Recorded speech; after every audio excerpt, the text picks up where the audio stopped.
Welcome back to Sulochana education.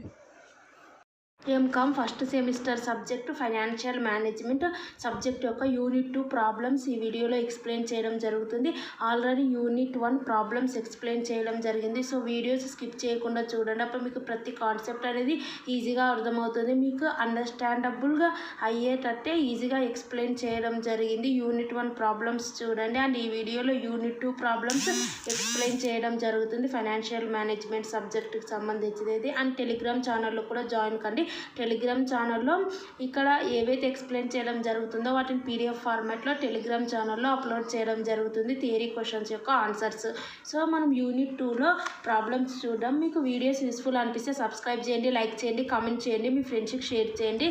And unit 2లో first problem ఒకసారి మనం చూద్దాం. A project proposal requires a cash outflow of 1 lakh and yield an annual cash inflow of అంటే ఒక project proposal కోసం ఒక money అనేది స్పెండ్ చేయడం జరిగింది, ఒక 1 lakh. అండ్ ఈ 1 lakh మీద నుంచి మనకు నెక్స్ట్ అంటే 7 yearsకి అంటే యాన్యువల్గా ఇయర్లీ మనకు 18,500 ఇన్కమ్ జనరేషన్ అవుతుంది. Pay back period for a given project అంటే పే బ్యాక్ పీరియడ్ అనేది క్యాలిక్యులేట్ చేయమంటున్నారు. ఫర్ ఏ గివెన్ ప్రాజెక్ట్ ఒక ప్రాజెక్ట్లో 1 lakh అనేది ఇన్వెస్ట్మెంట్ చేయడం జరిగింది. సో అవుట్ఫ్లో అంటే వెళ్ళిపోవడం జరిగింది, అంటే మనం ఇన్వెస్ట్మెంట్ చేయడం జరిగింది. మనకి ఇన్ఫ్లో ఎంత వస్తుందంటే 18,500 ఫర్ నెక్స్ట్ 7 years వస్తుంది. పే బ్యాక్ పీరియడ్ అడుగుతున్నారు for a given project. Pay back period formula వచ్చేసి initial investment divided by annual cash inflow. ఇనీషియల్గా ఎంత మనం ఇన్వెస్ట్మెంట్ చేస్తాం 1 lakh, మనకు ఎంత యాన్యువల్గా మనకి ఇన్ఫ్లో జరుగుతుంది 18,500 అనేది వస్తుంది. మనం ఇన్వెస్ట్మెంట్ ఎంతైతే 1 lakh పెట్టామో దాని మీద. సో కాబట్టి యాన్యువల్ క్యాష్ ఇన్ఫ్లో అంటే ఎంతైతే మనము ఎంత ఇన్వెస్ట్మెంట్ చేసామో అది మీద రాసుకోవాలి. సో ఆ ఇన్వెస్ట్మెంట్ చేసిన దాంట్లో నుంచి మనకి ఎంత వస్తుంది ఇయర్లీ అనేది కింద రాసుకోవాలి 18,500.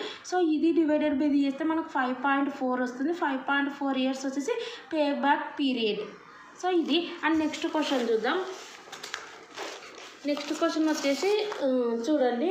ఏ project proposal requires a cash outlay of 19,000 cash outlay. అంటే a project proposal requires a cash outlay అంటే అవుట్ఫ్లో పోతుంది, అంటే మనం ఇన్వెస్ట్మెంట్ చేసిన అమౌంట్ 19,000. ఎంత వస్తుందంటే 7 years వరకు కాన్స్టెంట్గా వచ్చింది 18,500 ప్రీవియస్ ప్రాబ్లంలో. ఇక్కడ వచ్చేసి 5 years కాన్స్టెంట్గా వస్తలేదు. ఫస్ట్ ఇయర్లో ఏమో 18,000 జనరేట్ అయింది ఇన్ఫ్లో, క్యాష్ ఇన్ఫ్లో. 19,000 మీద 8,000 అమౌంట్ అనేది ఫస్ట్ ఇయర్లో వచ్చింది. Second year 6,000 and third year వచ్చేసి 4,000 and fourth year 2,000 and fifth year 4,000 ఈ రకంగా వచ్చింది. మనకు పీబీపీ క్యాలిక్యులేట్ చేయమంటున్నారు. సో కాన్స్టెంట్గా వస్తే 19,000 డివైడెడ్ బై అమౌంట్ చేస్తే మనకు వస్తుంది పే బ్యాక్ పీరియడ్. సో ఇక్కడ కాన్స్టెంట్ లేదు, మనకి ఇన్ఫ్లో క్యాష్ ఇన్ఫ్లో వచ్చేది. ఈ రకంగా లేనప్పుడు మనకు ఫార్ములా వచ్చేసి ఏదంటే base year plus required CF80 divided by next year CF80. ఇది ఫార్ములా. సో మనకి ఇచ్చిన అమౌంట్స్ ఎన్ని క్యాష్ ఫ్లో, ఇది మనకి ఏదైతే ఇచ్చారో అమౌంట్స్ 8,000, 6,000, 4,000, 2,000, 4,000 ఇచ్చారు. టోటల్ ఇవి కౌంట్ చేస్తే 1, 2, 3, 4, 5. సో 5 years ఇది ఇచ్చారు. సో 5 years కాబట్టి ఇయర్స్ 1, 2, 3, 4, 5 రాసుకోండి. CF80 అంటే క్యాష్ ఫ్లో ఆఫ్టర్ ట్యాక్స్ అని అర్థం. ఓకే, అంటే ఆఫ్టర్ ట్యాక్స్లు అన్ని డిడక్షన్ చేయక క్యాష్ ఇన్ఫ్లో ఎంత వస్తుంది అనేది ఇయర్లీ. సో ఫస్ట్ ఇయర్ ఏమో 8,000, సెకండ్ ఇయర్ ఏమో 6,000, థర్డ్ ఇయర్ 4,000, ఆ రకంగా 5 years వరకు వచ్చింది. సో నెక్స్ట్ వన్ మనం ఈ రకంగా వచ్చినప్పుడు కాన్స్టెంట్గా వస్తే మనం ఈ ఫార్మాట్లో చేసేస్తాం, అయిపోతుంది. సో ఇక్కడ కాన్స్టెంట్గా రాలేదు కాబట్టి మనం ఏం చేయాలంటే దీనికి క్యూములేటివ్ ఫైండ్ అవుట్ చేయాలి. క్యూములేటివ్ అంటే ఫస్ట్ వన్ యాస్టీస్ రాసుకోవాలి. అండ్ నెక్స్ట్ వన్ వచ్చేసి ఫస్ట్ది అండ్ సెకండ్ది యాడ్ చేస్తే ఇవి రెండు యాడ్ చేస్తే ఎంత వస్తుందో ఇది రాసుకోవాలి. అండ్ థర్డ్ది ఎలా రాసుకోవాలంటే ఇది థర్డ్ కదా, సో ఇక్కడ 3 యాడ్ చేస్తే ఇది వస్తుంది. ఇది 4th కదా, 4 యాడ్ చేస్తే ఇది వస్తుంది. ఇది 5 కదా, 5 యాడ్ చేయాలి, చేస్తే మనకి ఇది వస్తుంది. సో ఆ రకంగా క్యాలిక్యులేట్ చేసుకోవాలి క్యూములేటివ్ CF80. అయితే మనకు ఫార్ములా ఏంది, base year plus required CF80 divided by next year CF80. ఇది ఫార్ములా. సో మనం ఏం చేయాలంటే మనకి ఇనిషియల్ ఇన్వెస్ట్మెంట్ అమౌంట్ ఎంత ఇన్వెస్ట్మెంట్ చేసినారు 19,000. సో ఈ 19,000 ఈ క్యూములేటివ్ CF80లో వేటి మధ్యలో ఉంటుందో చూసుకోవాలి. సో 19,000 ఏ మిడిల్లో ఉంటుంది, సో ఎక్కడంటే ఇందులో 18,000, 20,000 మధ్యలో 19,000 ఉంటుంది. సో ఈ రకంగా మనకు మిడిల్లో 19,000 ఉంటుంది. కాబట్టి మనం ఏం చేయాలంటే ఈ 19,000 సో మిడిల్లో ఉంటుంది కాబట్టి ఫస్ట్ వన్ తీసుకోవాలా. సో ఈ 19,000లో నుంచి 18,000 మైనస్ చేయాలి. చేస్తే మనకు వచ్చింది 1000 కదా. దీన్ని రిక్వైర్డ్ CF80 అంటారు. సో 1000 ఇక్కడ రాసుకోవాలి. బేస్ ఇయర్ అంటే ఈ రెండు మధ్యలో ఉంటుంది కాబట్టి ఈ రెండిట్లో ఫస్ట్ ఏది ఇది. సో ఇది బేస్ ఇయర్ అంటారు. ప్రీవియస్ ఇయర్ బేస్ ఇయర్ అంటే ఇది డివైడెడ్ బై ఏం చేయాలంటే నెక్స్ట్ ఇయర్ CF80 అంటారు. నెక్స్ట్ CF80 అంటే ఇది. సో ఇక్కడ మనకు వచ్చేసింది నెక్స్ట్ ఇయర్ CF80 అంటే ఇది 2000. ఓకే, ఈ నెక్స్ట్ 1000 డివైడెడ్ బై 2000 చేస్తే 0.5 వస్తుంది. 0.5 + 3 అంటే 3.5 ఇయర్స్ వస్తుంది.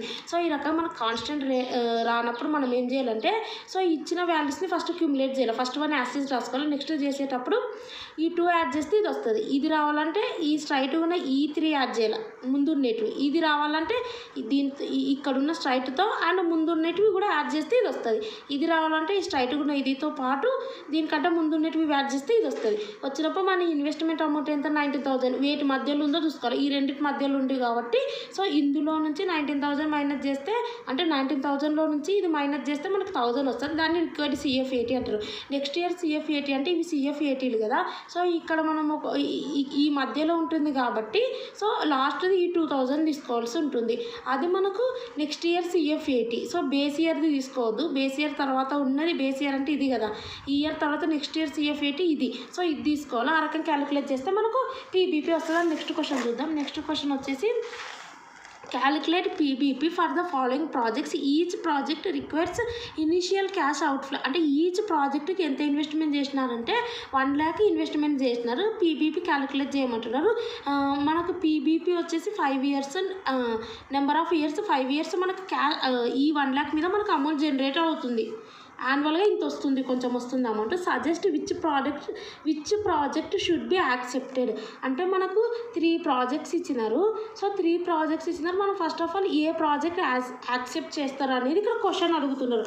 సో ఫస్ట్ ఆఫ్ ఆల్ మనకు PBP క్యాలిక్యులేట్ చేయమనగా same procedure. So first one వచ్చేసి మనము ఏకు PBP క్యాలిక్యులేట్ చేయాలి. నెక్స్ట్ ప్రాజెక్ట్ Bకు PBP క్యాలిక్యులేట్ చేయాలి. And payback period.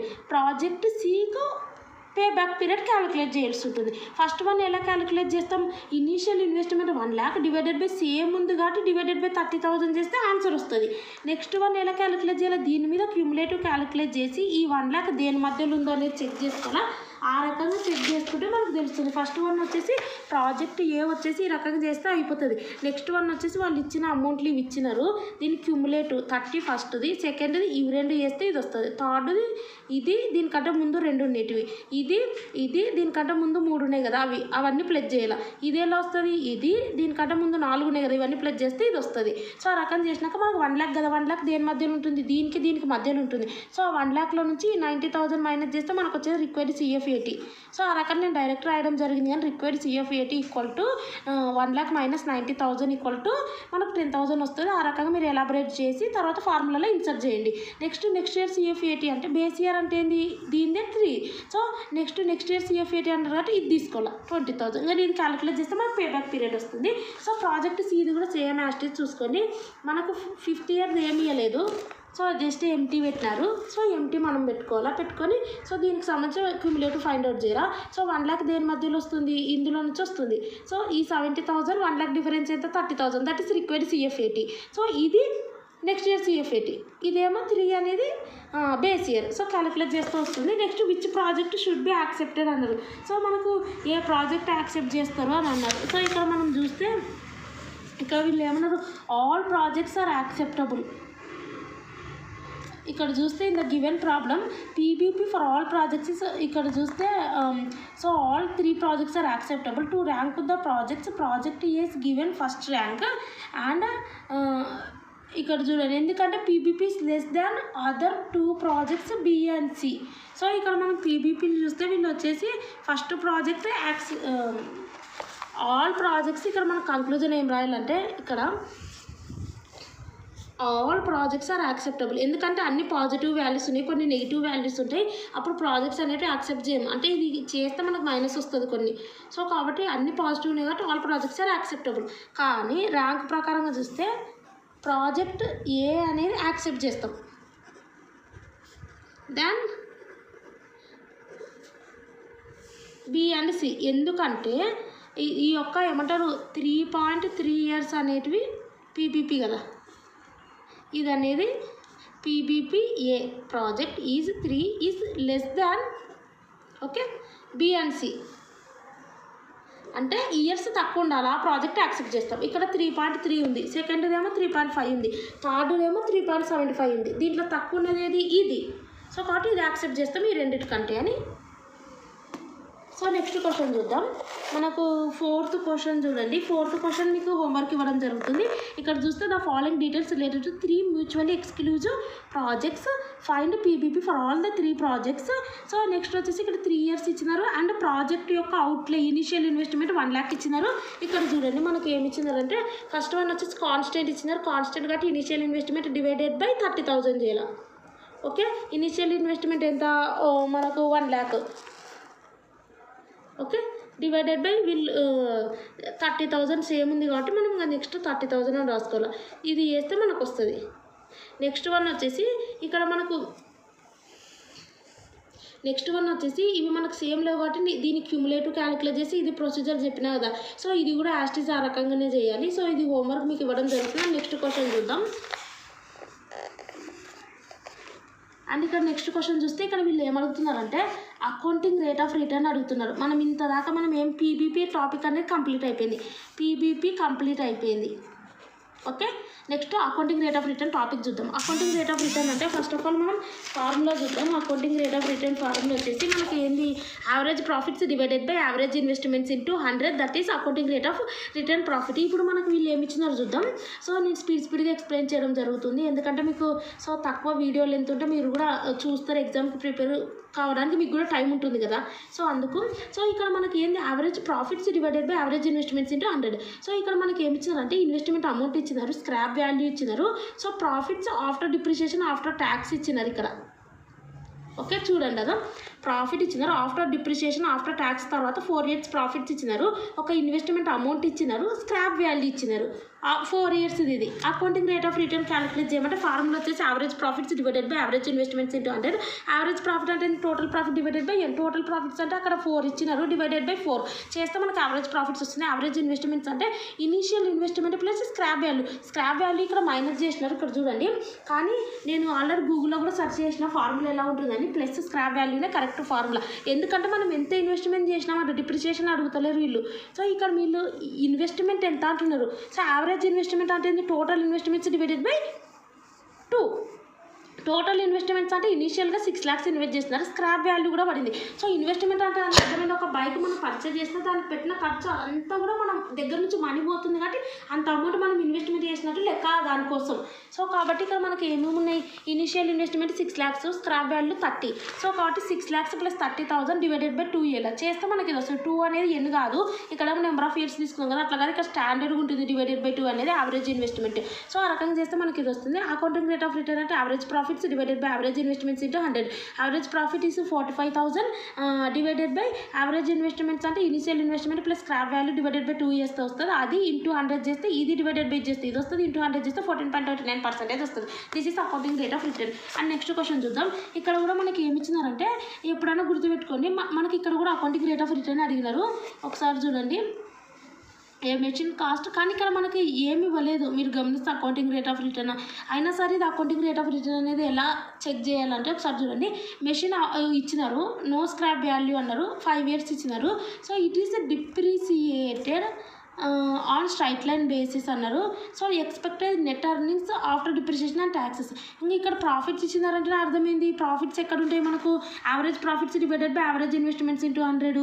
సో ఇక్కడ ఉంటుంది కాబట్టి అకౌంటింగ్ రేట్ ఆఫ్ రిటర్న్ అనేది మీకు అర్థం కావాలి. సో ప్రాఫిట్స్ ఇచ్చినారు కాబట్టి ఇవన్నీ యాడ్ చేసి డివైడెడ్ బై 5 చేస్తే మనకు యావరేజ్ ప్రాఫిట్స్ వస్తుంది.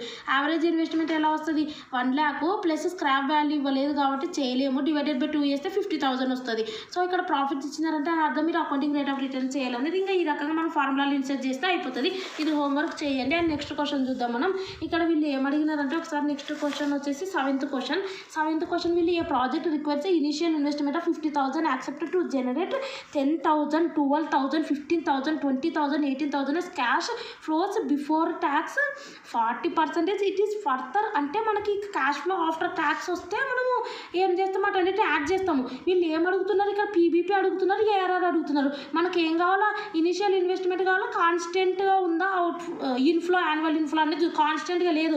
ఇక్కడ ఇయర్స్ ఇచ్చినారు. సో ఇచ్చినారు కాబట్టి, కానీ అది కూడా క్యాష్ ఫ్లో ఆఫ్టర్ ట్యాక్స్ ఇవ్వలేదు, బిఫోర్ ట్యాక్స్ ఇచ్చినారు. So it is further estimated that accepting the project requires money 11,600 additional working capital. Calculate PBP and error if the project is having a scrap value of 10,000 at the end of the year అంటున్నారు. So ప్రాజెక్ట్కి సంబంధించి scrap value కూడా ఇచ్చినారు. Scrap value ఇచ్చినారంటే అర్థమైంది depreciation కూడా జరుగుతుందని అర్థం. So ఇక్కడ మనం చూస్తే ఫస్ట్ ఆఫ్ ఆల్ పీబీపీ క్యాలిక్యులేట్ చేయమన్నారు, అదంతా కదా. కానీ ఫస్ట్ మనం పీబీపీ క్యాలిక్యులేట్ చేయమన్నారు. ఇవి సేమ్ ఉన్నాయా, సేమ్ లేవు. సో ఫార్ములా ఏంది, అది రాసుకోండి. తర్వాత ఏం చేయాలనేది ఇట్లా వచ్చినప్పుడు మీరు కన్ఫ్యూజ్ కాకండి. ఫస్ట్ వాళ్ళు ఏం క్యాలిక్యులేట్ చేయమన్నారు అనేది first PBP accounting rate of return calculate చేయమన్నారు. సో పీబీపీ ఫార్ములాలో మనకు ఇన్ఫ్లో అనేది సేమ్ ఉందా, ఇన్ఫ్లో అనేది సేమ్ లేదు. సో ఇన్ఫ్లో అంటే కాన్స్టెంట్గా లేదు యాన్యువల్ ఇన్ఫ్లో అనేది. అప్పుడు ఫార్ములా ఇది పెట్టుకొని, ఈ ఫార్ములాలో మనకి ఏం కావాలి, సిఎఫ్ఏటీ కావాలి. సిఎఫ్ఏటీ ఉంటే దాన్ని క్యూములేటివ్ చేస్తాం. వీళ్ళు ఏమి ఇచ్చినారు అనేది చూడండి. సిఎఫ్ఏటీ ఇచ్చినారా, ఇక్కడ చూస్తే మనకి ఏమి ఇచ్చినారు, ఇక్కడ 10,000, 12,000, 15,000, 20,000 యాన్యువల్ క్యాష్ ఇన్ఫ్లో అని లేదు, బిఫోర్ ట్యాక్స్ అన్నారు. సో బిఫోర్ ట్యాక్స్ది ఇచ్చినారు వీళ్ళు. మళ్ళీ ఏమి ఇచ్చినారు, స్క్రాప్ వాల్యూ కూడా 10,000 ఇచ్చినారు. స్క్రాప్ వాల్యూ అంటే అర్థమైంది, ఇక్కడ మనం చేయాల్సిన దాంట్లో ఇప్పుడు మనం పీబీపీ క్యాలిక్యులేట్ చేస్తున్నాం కాబట్టి స్క్రాప్ వాల్యూ కూడా ఇచ్చినారంటే అర్థమైంది, ఇది ఇచ్చినది ఈ యొక్క యాన్యువల్ క్యాష్ ఇన్ఫ్లో అనేది బిఫోర్ డిప్రిషియేషన్ బిఫోర్ ట్యాక్స్ ఇచ్చినారని అర్థం. స్క్రాప్ వాల్యూ కూడా ఇచ్చినారంటే ఒకటి గుర్తుపెట్టుకోండి.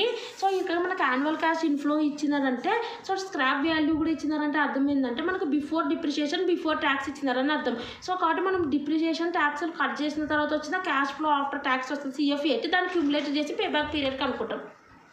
అండ్ ఏఆర్ఆర్లో స్క్రాప్ వాల్యూ ఉంటుంది కదా, అది వేరేది. సో ఫస్ట్ ఆఫ్ ఆల్ మనం ఇది క్యాలిక్యులేట్ చేద్దాం. చూడండి మనకి ఇన్ఫర్మేషన్ ఏమి ఇచ్చినారంటే, సో 5 years ఇచ్చినారు. సో 5 years చూడండి, 5 years వాటి యొక్క అమౌంట్స్ ఇచ్చినారు. ఫస్ట్ ఏమో 10,000, 12,000, 15,000, 20, 18,000 ఇచ్చినారు. సో నెక్స్ట్ వన్ వచ్చేసి మనం డిప్రిషియేషన్ మైనస్ చేయాలి. ఎప్పుడైనా గుర్తుపెట్టుకొని డిప్రిషియేషన్ మైనస్ చేసినాక అన్ని మైనస్ చేసినాక ట్యాక్స్ మైనస్ చేస్తాం. ఓకే, అంటే మన కంపెనీలో ఉన్నటువంటి ఎక్స్పెన్సెస్ని మనం మైనస్ చేసినాక ట్యాక్స్ అనేది మైనస్ చేస్తాం. సో డిప్రిషియేషన్ అంటే ఫార్ములా ఏంది, మనకు మనం డిగ్రీలో కూడా చూస్తుంటాం. డిప్రిషియేషన్ ఫార్ములా అయితే cost of asset plus installation charges minus scrap value divided by estimated life.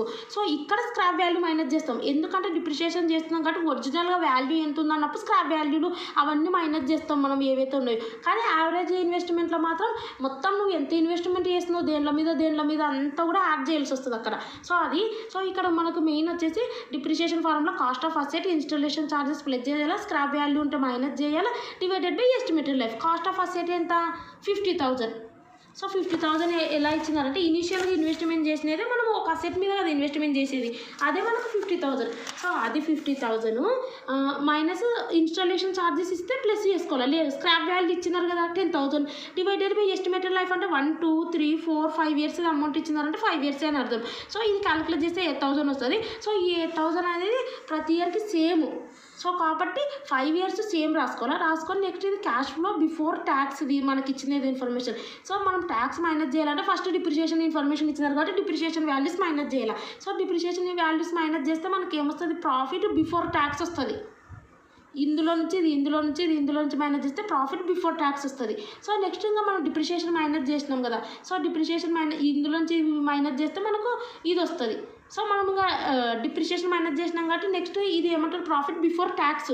Next tax అనేది మైనస్ చేయాల్సి ఉంటుంది. 40% వాళ్ళు ఇచ్చినారు. సో ఇందులో నుంచి అమౌంట్ ఎంతైతే మిలిగిందో ఇందులో నుంచి మనం 40%, 2,000 into 40% అంటే 2,000 into 40 divided by 100, 4,000 into 40 divided by 7,000 into 40 12,000 into 40 divided by 100, 10,000 into 40 divided by 100 చేస్తే మనకి వాల్యూస్ వస్తాయి. సో ఎందుకంటే ఇందులో నుంచి చేయొద్దు, ఎందుకంటే మనం ట్యాక్స్ ఎప్పుడు మైనస్ చేస్తాం, మన ఎక్స్పెన్సెస్ అన్నీ కూడా డిడక్షన్ చేసుకున్నాక వచ్చిన అమౌంట్లు ఇవి బిఫోర్ ట్యాక్స్వి. ఇందులో నుంచి మనం లాస్ట్గా ట్యాక్స్ అనేది మైనస్ చేస్తాం. ఓకే, సో ఇది ట్యాక్స్ అనేది దీని మీద చేస్తే మనకు ఇంత వచ్చినాక నెక్స్ట్ ఏంటి, profit after tax. So profit after tax అంటే ఇది ప్రాఫిట్ బిఫోర్ ట్యాక్స్, ఇది ట్యాక్స్ అనేది ఇంత పడింది. సో ఇందులో నుంచి ఇది మైనస్ చేస్తే మనకి ఇది వస్తుంది ఆఫ్టర్ ట్యాక్స్ అనేది. ఓకే, ఈ రకంగా వచ్చింది. నెక్స్ట్ మన క్వశ్చన్ ఏంది, క్యాష్ ఫ్లో ఆఫ్టర్ ట్యాక్స్ అన్నారు.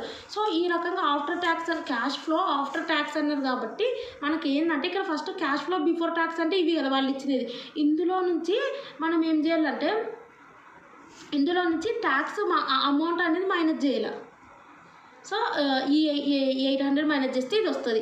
సో ఈ 12,000 నుంచి 1,600 మైనస్ చేస్తే ఇది వస్తుంది. 15,000 నుంచి 2,800 మైనస్ చేస్తే ఇది వస్తుంది. సో ఇందులో నుంచి అండ్ ఈ ట్యాక్స్ 4,800 మైనస్ చేస్తే ఇది వస్తుంది. సో 18,000లో నుంచి 4,000 మైనస్ చేస్తే ఇది వస్తుంది. సో కాబట్టి మొత్తానికి మనకు క్యాష్ ఫ్లో ఆఫ్టర్ ట్యాక్స్ అనేది రావాలి, ఈ రకంగా వస్తుంది. దీన్ని క్యూములేటివ్ చేయాలి. క్యూములేటివ్ అంటే ఇది యాస్టీస్ రాయాలా. అండ్ నెక్స్ట్ వన్ మనం చేసేటప్పుడు ఏం చేయాలంటే ఇది రావాలంటే ఇవి రెండు ప్లస్ చేయాలి.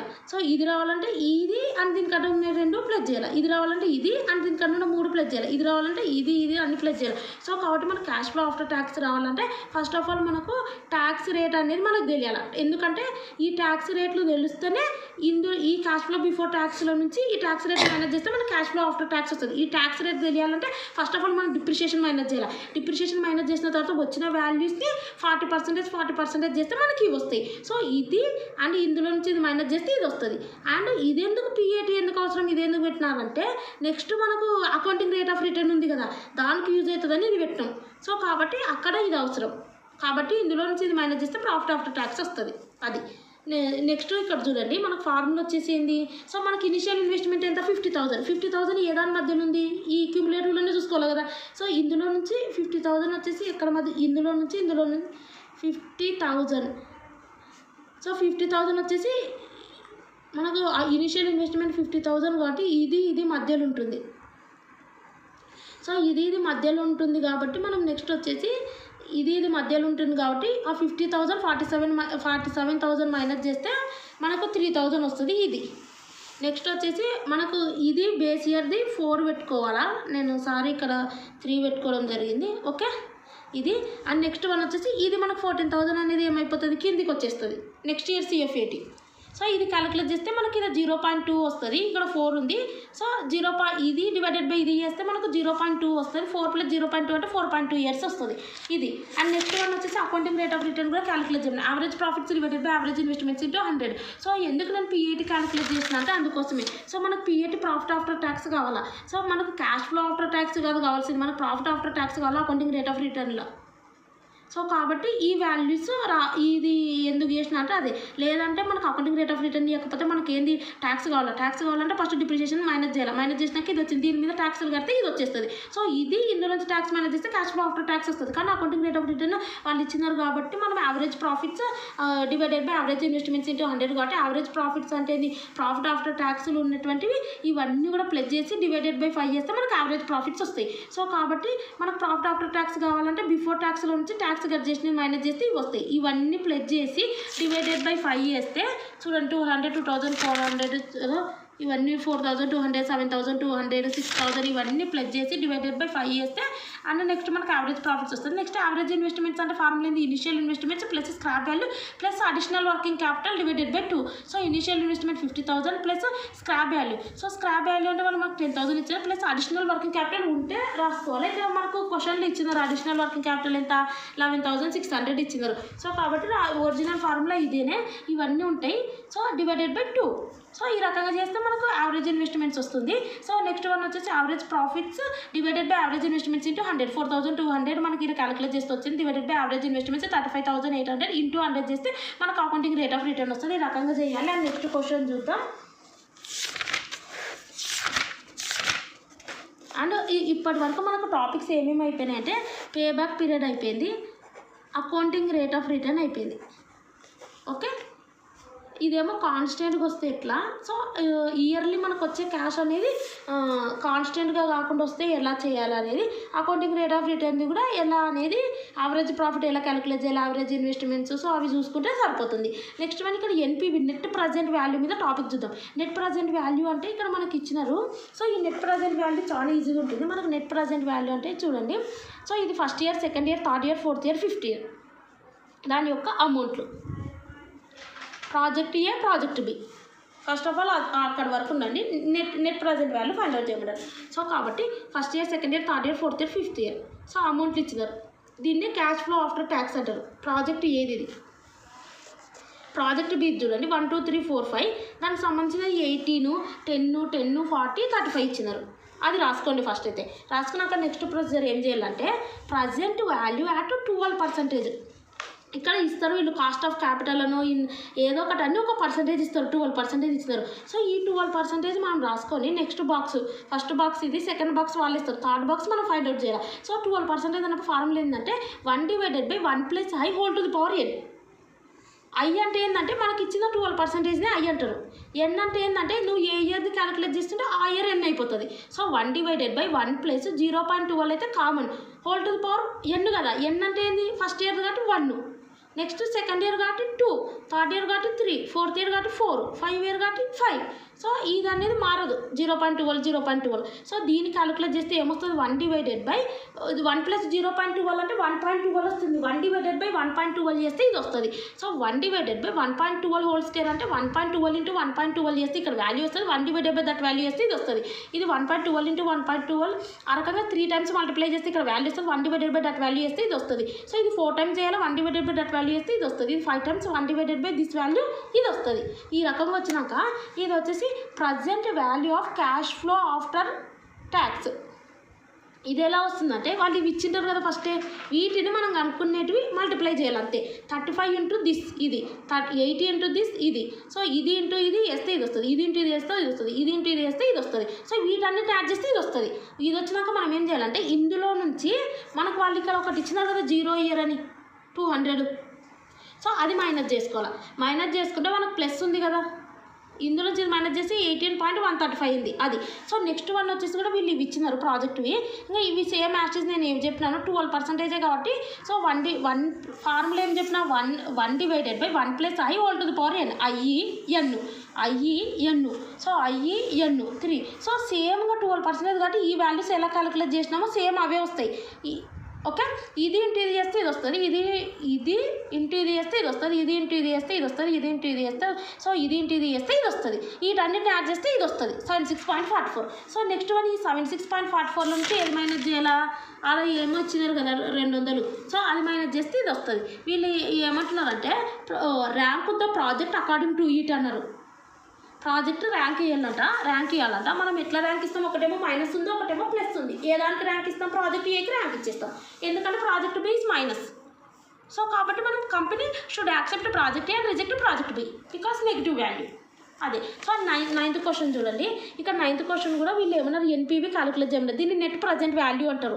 సో నెట్గా ఎంత ఉంది ప్రజెంట్ వాల్యూ, దాన్ని బట్టి ఒక ప్రాజెక్ట్ యాక్సెప్ట్ చేయాలన్నా రిజెక్ట్ చేయాలనేది తెలుస్తుంది. సో దానికి సంబంధించిన వాళ్ళు క్యాష్ ఫ్లోస్ ఇస్తారు 5 ఇయర్స్వి అండ్ రేట్ ఆఫ్ రిటర్న్ ఇస్తారు 12%. ఎంతో అంట 12 అని కాదు కానీ. సో అప్పుడు మనం ఈ రకంగా క్యాలిక్యులేట్ చేయాలి. ఇక్కడ ప్రాజెక్ట్ కాస్ట్ ఇచ్చినారు. కాస్ట్ అంటే ఏంది? 0 ఇయర్ అని ఇంతసేపు మనం చూసినాం చూడండి. ఇది 200 అది ఇచ్చినారు ప్రాజెక్ట్ కాస్ట్, ఇనిషియల్ ఇన్వెస్ట్మెంట్ అనుకోండి. సో దీనివల్ల వచ్చిన ఏమంటారు అమౌంట్లు జనరేట్ అయింది. ఇది ఇన్వెస్ట్మెంట్ చేయడం వల్ల యాన్యువల్ మనకు వస్తున్న అమౌంట్లు అవే ఇవి. 1 ఇయర్లో ఇంత వచ్చింది, నేనేమో ఇంత ఇన్వెస్ట్మెంట్ చేసిన 1 2 3 4 5 ఇయర్లు ఇంత వచ్చింది.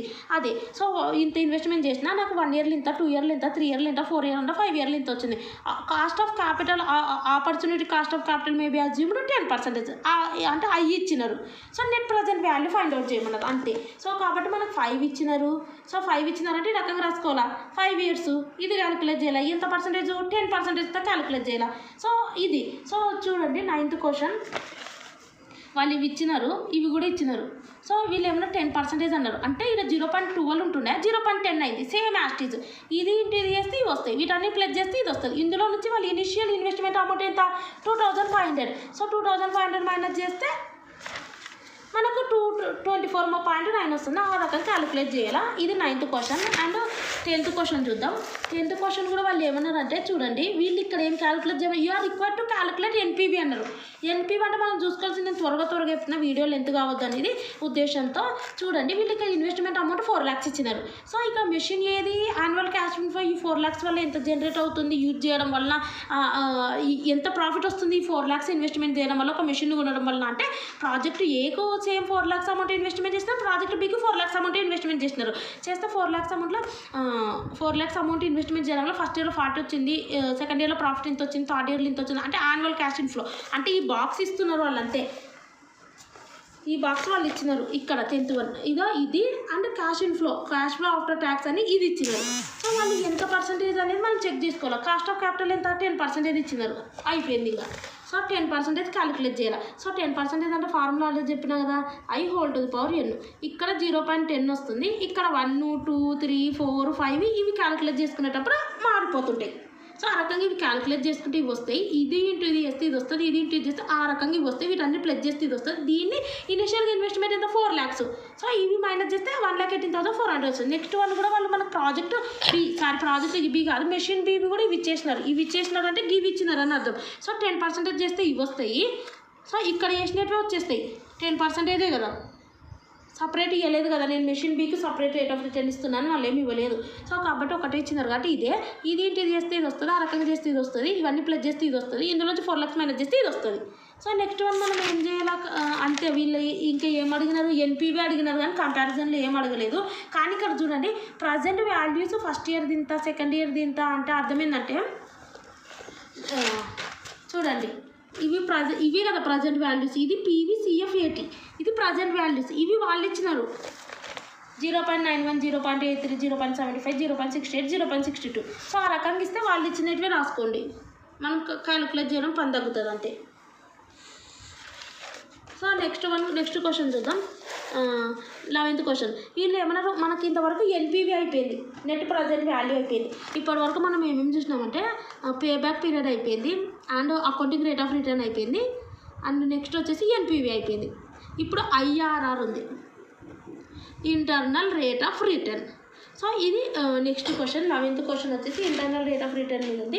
So internal rate of return formula ఒకసారి చూద్దాం, తర్వాత మీకు అర్థమవుతుంది. Internal rate of return formula వచ్చేసి lower rate plus present value at lower రేట్లో ఎంత ప్రజెంట్ వాల్యూ ఉంది minus payback period divided by present value at lower రేట్లో ఎంత ఉంది minus present value at higher రేట్లో ఎంత ఉంది into higher rate minus lower రేట్ని మైనస్ చేస్తే మనకు వస్తుంది. ఫస్ట్ ఆఫ్ ఆల్ ఇక్కడేమో లోయర్ రేట్ ఉంటుంది, హయ్యర్ రేట్లో నుంచి లోయర్ రేట్ మైనస్ చేస్తే ఇక్కడ ఉంటుంది. సో ఈ ప్రజెంట్ ఇక్కడేమో కింద లోయర్ రేటు హయ్యర్ రేట్ ఉంటుంది, ప్రజెంట్ వాల్యూ ఉంటుంది. లోయర్ రేట్ యొక్క ప్రజెంట్ వాల్యూ, హయ్యర్ రేట్ యొక్క ప్రజెంట్ వాల్యూ. మీదేముంటుందంటే ప్రజెంట్ వాల్యూ అటు lower rate minus payback period ఉంటుంది, ఇక్కడ ప్లస్ ఉంటుంది, ఇక్కడ ఇంటూ ఉంటుంది. ఇది ఫార్ములా. అయితే ఇక్కడ మనం వాళ్ళు ఏమి ఇచ్చినారు ఇన్ఫర్మేషన్ అనేది చూద్దాం. Calculate IRR if the project requires and initial అవుట్లే of, అంటే ఇనిషియల్ ఇన్వెస్ట్మెంట్ ఇచ్చినారు. అవుట్లే అంటే అర్థమైందంటే ఇనిషియల్ ఇన్వెస్ట్మెంట్ ఇచ్చినారు 6,000. ఈ 6,000 ఒక ప్రాజెక్టు మీద ఇన్వెస్ట్మెంట్ చేస్తే అండ్ ఈయన ఎక్స్పెక్ట్ చేస్తున్నారు and expected to generate equal cash inflows 2,000 per annum అన్నారు. అంటే పీబీపీ క్యాలిక్యులేట్ చేయడం ఈజీ కదా. 6,000 divided by constant value per annum per year కాన్స్టెంట్గా ఒకటే అమౌంట్ జనరేట్ అవుతుంది, ఇన్ఫ్లో వస్తుంది మనకంటే అర్థమైంది. 6,000 డివైడెడ్ బై 2,000 చేస్తే మనకు పేబ్యాక్ పీరియడ్ వస్తుంది. The project is having life period ఎంత 5 years. So advise the management if the company's cost of capital is 15%. This is I. So advise the management if the company's cost of capital is 15%. ఇది payback period మనం first of all IRR formula చూడాలి. Formula ఇది మనకు lower rate plus PV at lower rate minus payback period divided by PV at lower rate minus PV at higher rate. ఇక్కడ lower rate యొక్క PV ఉంటుంది, higher rate యొక్క PV ఉంటుంది. So ఇవి minus చేయాలి. ఇక్కడ లోయర్ రేట్ మాత్రం ఉంటుంది, ప్రజెంట్ వాల్యూ కాదు, ఓన్లీ లోయర్ రేట్ మాత్రం ఉంటుంది. సో ఇక్కడ హయ్యర్ రేట్లో నుంచి లోయర్ రేట్ మైనస్ చేయాలి. మీద వచ్చేసి పీవీ అట్ లోయర్ రేట్, ఇక్కడ లోయర్ రేట్ ఉంటుంది, ఇక్కడ higher rate lower rate difference ఉంటుంది. క్లియర్. ఇక్కడ పీవీ అట్ లోయర్ రేట్ ఉంటుంది మైనస్ పేబ్యాక్ డిఫరెన్సెస్ ఉంటుంది. ఇక్కడ same PV at lower rate ఉంటుంది, పేబ్యాక్ పీరియడ్ కాకుండా పీవీ అట్ హయ్యర్ రేట్ ఉంటుంది కింద, అంతే. ఇది ఫార్ములా గుర్తుపెట్టుకోండి. ఇందులో ఫస్ట్ ఆఫ్ ఆల్ మనం పేబ్యాక్ పీరియడ్ క్యాలిక్యులేట్ చేద్దాం. పేబ్యాక్ పీరియడ్ అంటే ఏంది, వాళ్ళు ఇనిషియల్ ఇన్వెస్ట్మెంట్ ఇచ్చినారు and divided by annual cash inflow అనేది ఈచ్ ఇయర్ ఒక్కటే అమౌంట్ అనేది ఇన్ఫ్లో అవుతుంది 2,000 అన్నారు. So 6,000 divided by 2,000 equal to 3 years వచ్చింది.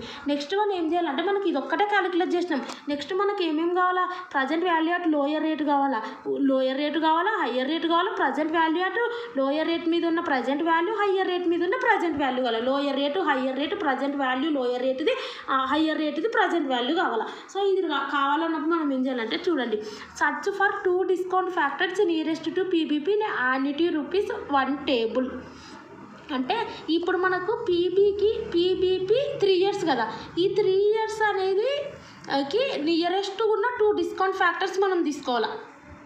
సో ఇది ఇచ్చినప్పుడు మనం ఏం చేయాలంటే 3 yearsకి సంబంధించిన డిస్కౌంటింగ్ ఫ్యాక్టర్స్ తీసుకోవాలని. ఇక్కడ మనకు కాస్ట్ ఆఫ్ క్యాపిటల్ ఎంత ఇచ్చినారు, 15% ఇచ్చినారు. సో 15% ఇచ్చినప్పుడు మనం ఏం చేయాలంటే, అంటే ఇప్పుడు వీళ్ళు ఏమంటారంటే 3 years కదా, సారీ ఇక్కడ మనకి ఎంత ఇచ్చినది ప్రాజెక్ట్ లైఫ్ పీరియడ్ 5 years కదా. సో ఇప్పుడు ఇది ఇలా వచ్చినప్పుడు మనం ఏం చేయాలంటే, మనకేమో ఇక్కడ ఎంత వచ్చిందంటే 15% వచ్చింది. సో 15% వచ్చినప్పుడు ఆ 15% మీద ఇలా ఇప్పుడు 15% మీద మనం క్యాలిక్యులేట్ చేస్తే 5 yearsకి వస్తాయి కదా, అంటే 0.15 చేస్తాం. సో ఇక్కడ క్యాలిక్యులేట్ చేస్తే మనకు సమ్ అమౌంట్ అనేది వస్తుంది. ఓకే, ఈ సమ్ అమౌంట్ అనేది మనం ఒక టూ రేట్లు తీసుకోవాలా. అది అనేది ఇవన్నీ యాడ్ చేస్తే 3 కావాలా, నియరెస్ట్ 3 కావాలా.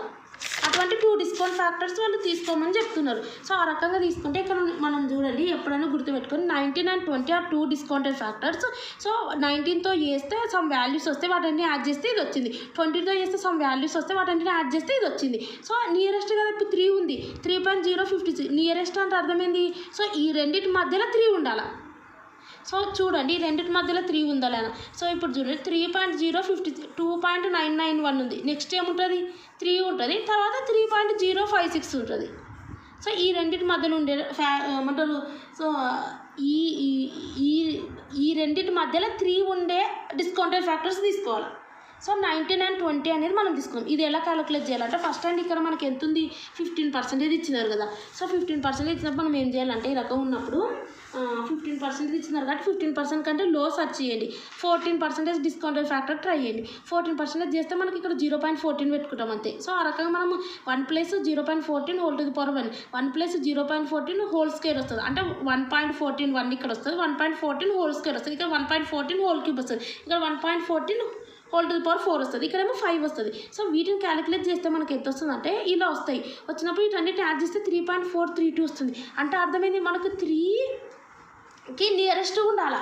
2 డిస్కౌంటెడ్ ఫ్యాక్టర్స్ ఏవి తీసుకున్నా సరే, కానీ ఇక్కడ 3.432 ఉంది కాబట్టి ఇంకా దీనికంటే తక్కువ పోయినామనుకో 13 12 అలా పోయినామనుకో 2 నియరెస్ట్ ఫ్యాక్టర్స్ ఏడొస్తాయి, రావు. కాబట్టి మనం ఏం చేయాలంటే, ఎప్పుడైనా గుర్తుపెట్టుకొని ఇక్కడ 15 ఉంది కదా. సో ఈ 15కి దగ్గరలోనే అది ఉంటుంది 2 నియరెస్ట్ ఫ్యాక్టర్స్. కాబట్టి 15 నుంచి అటు 5 ఇటు 5, 15 నుంచి ఇటు 5 అంటే ఎంత 10, 15 నుంచి ఇటు 5 ఎంత 20.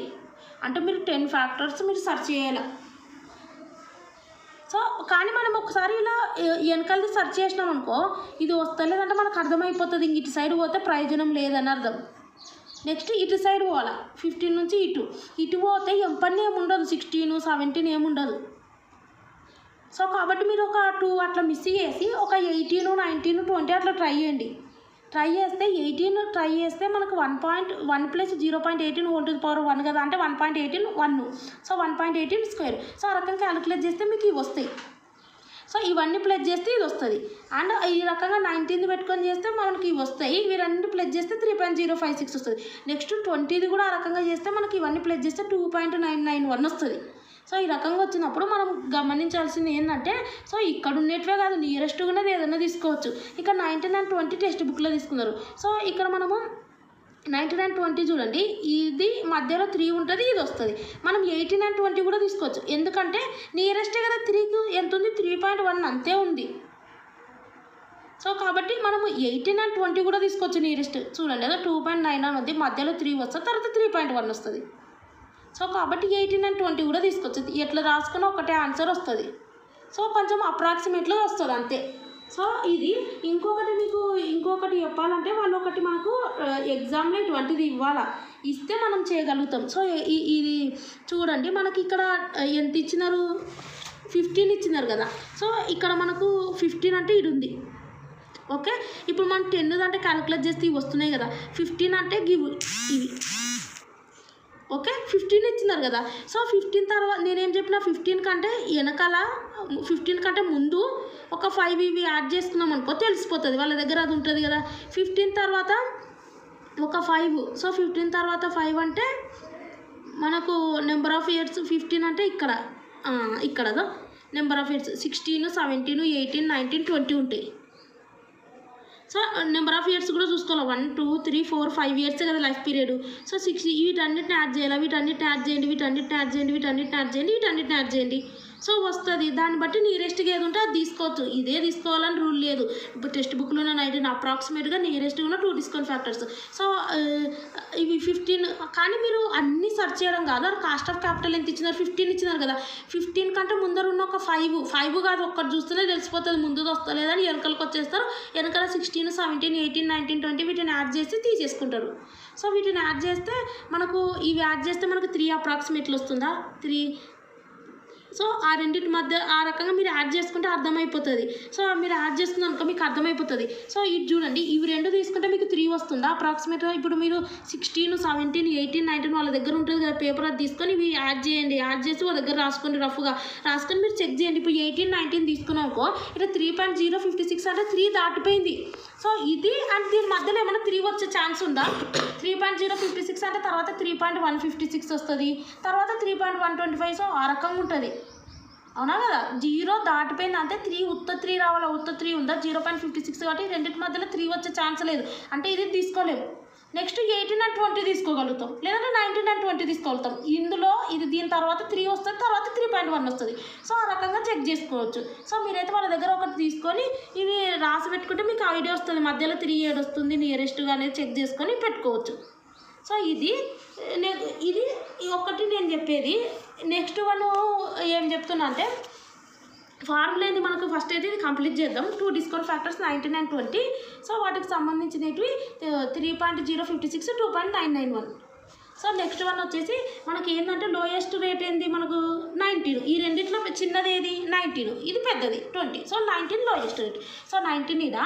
సో ఇక్కడ ఏమొస్తుంది లోయెస్ట్ రేటు, హైయెస్ట్ రేట్ నుంచి లోయెస్ట్ రేట్ తీసేయాలి. 20 - 19%. సో నెక్స్ట్ వన్ ఇక్కడ ఏంది present value at lower rate. Lower rate అంటే ఇది దీని యొక్క రేట్ ఏంది 3.056. ఇది minus payback period divided by lower rate యొక్క ప్రజెంట్ వాల్యూ, హయ్యర్ రేట్ యొక్క ప్రజెంట్ వాల్యూ. సో ఇవి రెండు మైనస్ చేస్తే ఇది, ఇవి రెండు మైనస్ చేస్తే ఇది, ఇవి రెండు మైనస్ చేస్తే ఇది రాసేసుకోవాలి. 19% ప్లస్ ఇది డివైడెడ్ బై ఇది చేస్తే ఇది వస్తుంది ఇంటూ 1%. ఇది ఎప్పుడైనా గుర్తుపెట్టుకొని పర్సంటేజ్ది. సో ఇది ఇంటూ 1 చేస్తే ఇదే వస్తుంది పర్సంటేజ్.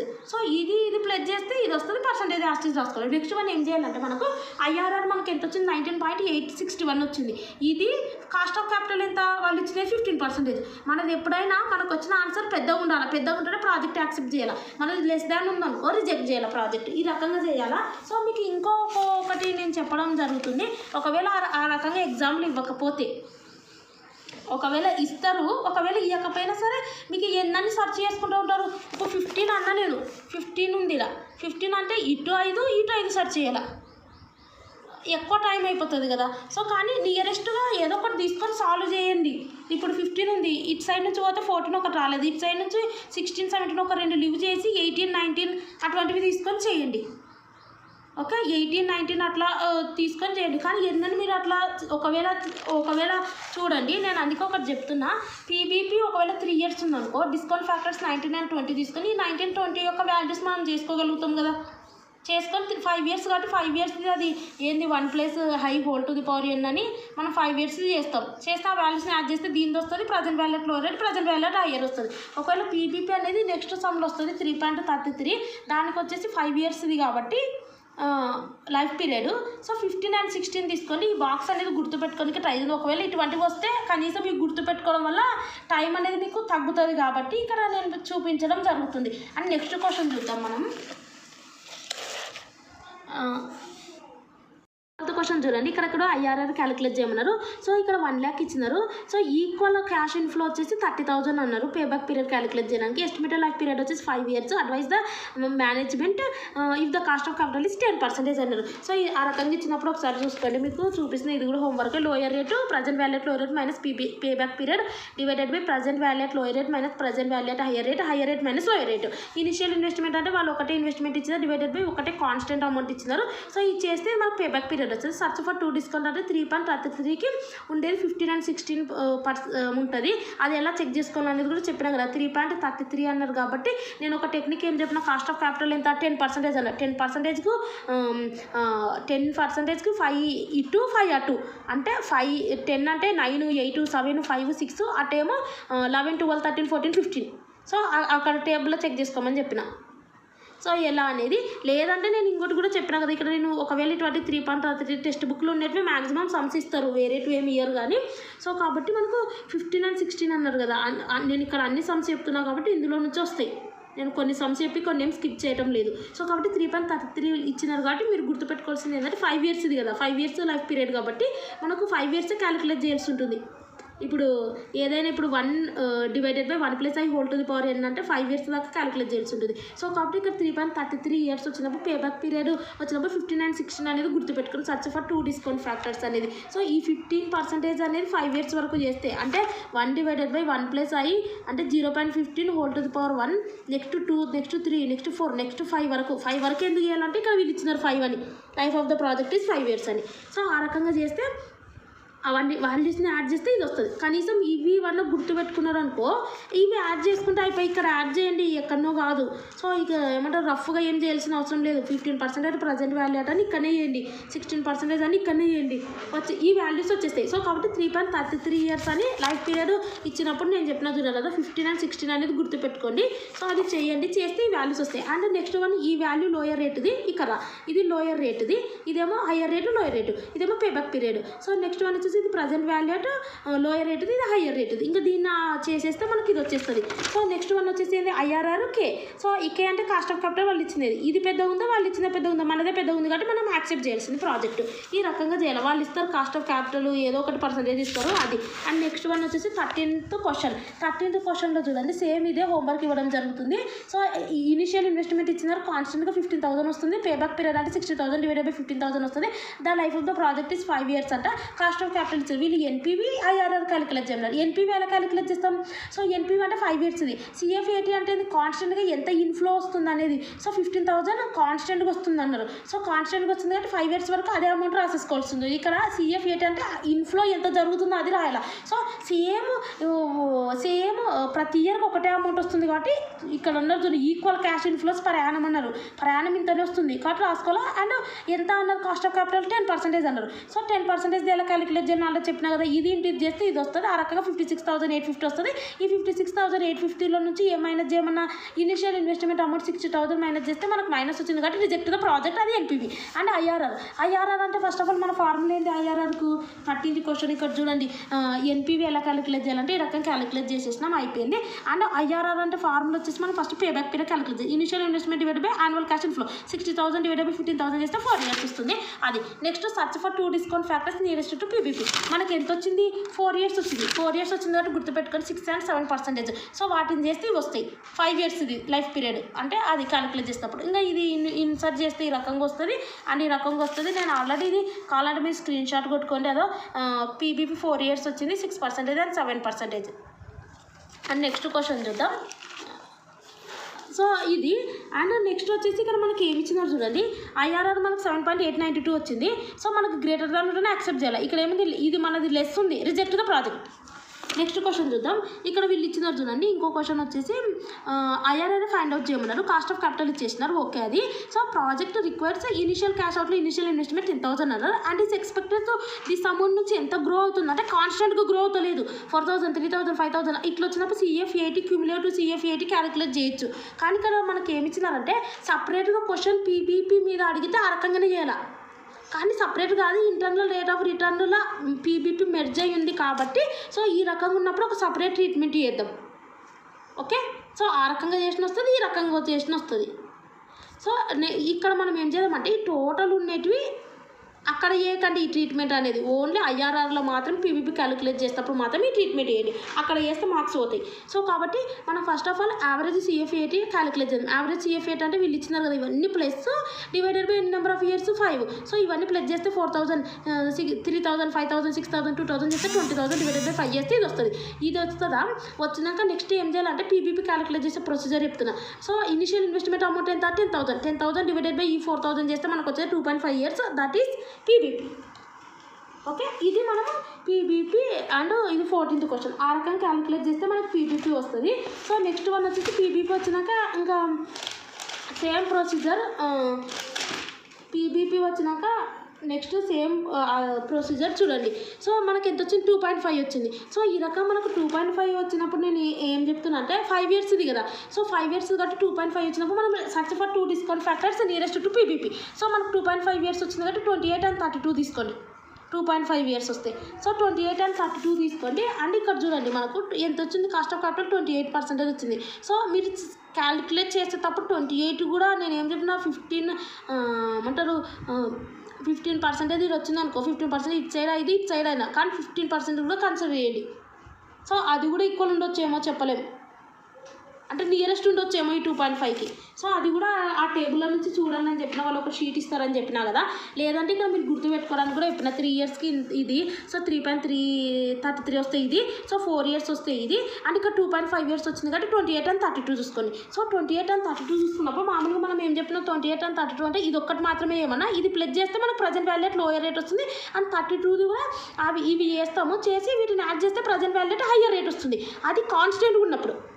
ఇది కాన్స్టెంట్గా లేవు యాన్యువల్ క్యాష్ ఇన్ఫ్లో. అప్పుడు ఏం చేయాలంటే వీటివి ఉన్నాయి కదా 4,000, 3,000, 5,000, 6,000. సో వీటికి ఇంటూ చేయాలి. చేస్తే ఈ వాల్యూస్ వస్తాయి కదా, వీటిని యాడ్ చేసినవి ఇది లోయర్ది కాబట్టి ప్రజెంట్ వాల్యూ అంటే లోయర్ రేట్ది అవుతుంది. ఇక్కడ వచ్చినాయా, వీటిని యాడ్ చేస్తే మనకు ప్రజెంట్ వాల్యూ అంటే హయ్యర్ రేట్ వస్తుంది. కానీ కాన్స్టెంట్గా లేవు కాబట్టి వాల్యూస్ వీటిని ఇంటూ చేస్తే ఇవి వస్తాయి, వీటిని ప్లస్ చేస్తే ఇది వస్తుంది. ఇది present value at higher rate. చూడండి అదో present value at higher rate, present value at lower rate, present value at lower rate minus ఇక్కడ పీపీపీ రాయం, ఎందుకంటే అన్నీ కూడా పాయింట్స్లో రాసుకుంటుంది. సో ఇక్కడ ఏమంటారు, ఇనిషియల్ క్యాష్ ఇన్వెస్ట్మెంట్ ఎంత, 10,000 కదా. క్యాష్ ఇన్వెస్ట్మెంట్ 10,000 అది రాస్తుంది. సో మిగిలినవి రాయినప్పుడు పేబ్యాక్ పీరియడ్ కూడా రాయం. సో పేబ్యాక్ పీరియడ్ పిలిపిస్తే ఇనిషియల్ ఇన్వెస్ట్మెంట్ వస్తుంది. సో ఇక్కడ మాత్రం సేమ్ ఉంటాయి రేట్లు, 28 లోయర్ రేటు. ఇదేమో ఫార్ములా సేమే, రాసేటప్పుడు అట్లా రాయాలి అంతే. సో ఇది వచ్చేసి ఇక్కడ ఒకటి ఫార్ములాలో పేబ్యాక్ పీరియడ్ కాకుండా ఇనిషియల్ ఇన్వెస్ట్మెంట్ అని పెట్టుకుని మిగిలిన ఫార్ములా మొత్తం సేమ్. సో నెక్స్ట్ వన్ వచ్చేసి ఇక్కడ హయ్యర్ రేట్ల నుంచి లోయర్ రేట్, ఇక్కడ లోయర్ రేట్. సో ఇది చేసేస్తే మనకు 28.84 వస్తుంది. మనకి ఇది 28.84 వచ్చింది. ఇది గ్రేటర్ దాన్ ఉండాలి.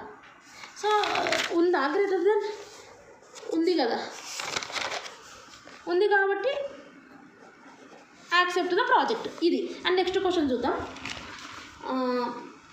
నెక్స్ట్ క్వశ్చన్ వచ్చేసి 15th క్వశ్చన్.